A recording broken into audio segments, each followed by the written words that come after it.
So is it good morning or good evening? So yeah.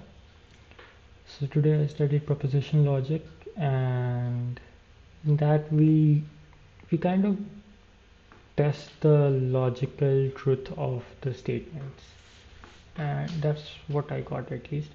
And so first came the symbols. So if the logical statements are Lego cities, then the symbols are the Lego bricks. We build the city using the bricks, similar to we build a logical statement using the symbols. Now the symbols are okay, quite a number. So there is and, there is not, there is or. So you have definitely heard of these three. And is like all the things that you are saying should be true to like accept it, so the end result is true. So for example, let's say Google is hiring a software developer engineer, and so they ask like, is he good at programming? So true. Is he good at communication? False. So you reject it because you need to have communication skills, at least in this situation. And for or, even if one condition was true, uh, the whole result is true. So for example, let's say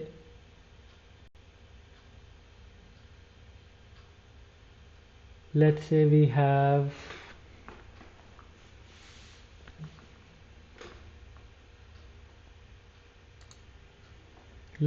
an errand to do, and we have two people to do it, Ram, Shyam. And so either Ram can do the thing or Shyam can do the thing, but the end result is same. We get the job done. So if there are two statements and they are joined by an or, if either one of them becomes true, the result is true. Not is quite simple. There is a statement, you put not in it. If the statement is true, it get false. So like if you put I am a boy and this statement you not it, so it will becomes false. The end result will become false because I am a boy is true. So not of true is false. Now XOR, or the XOR logic. So you can think of it as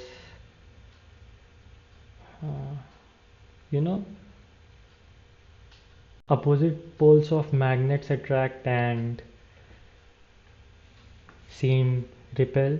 So whenever the inputs are same in XOR, true true or false false, the end result is false. You go away, and whenever they are different, either true false or false true, the end result is true. You can think of it as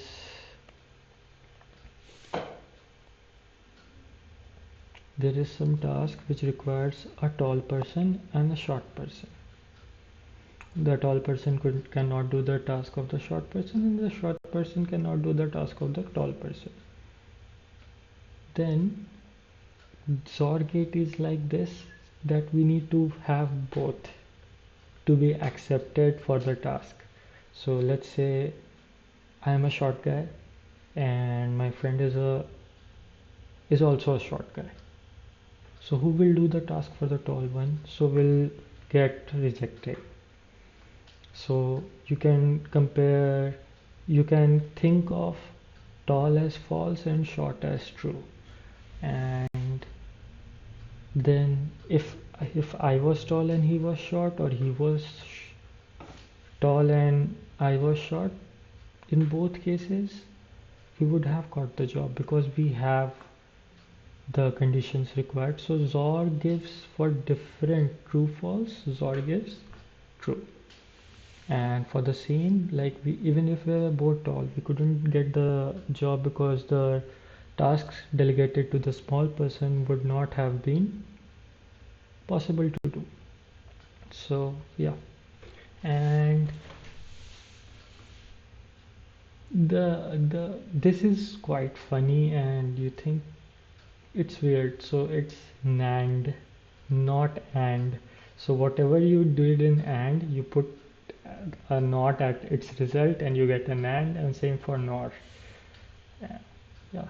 So, but here comes the implies.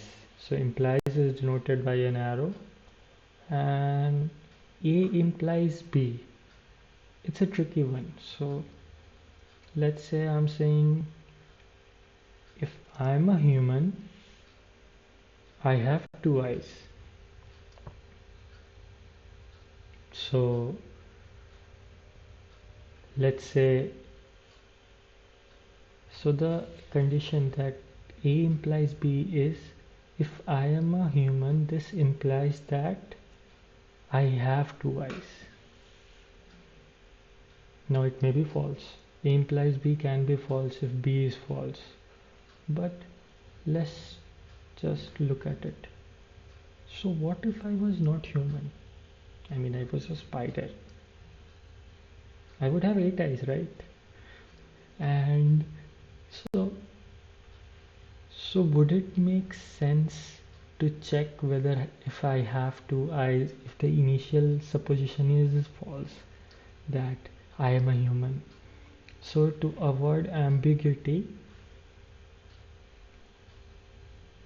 well, mathematicians decided that if the initial condition is false, then A implies B is always true. Like you don't know the initial condition is satisfied, it's not satisfied, so you can't tell about what it implied.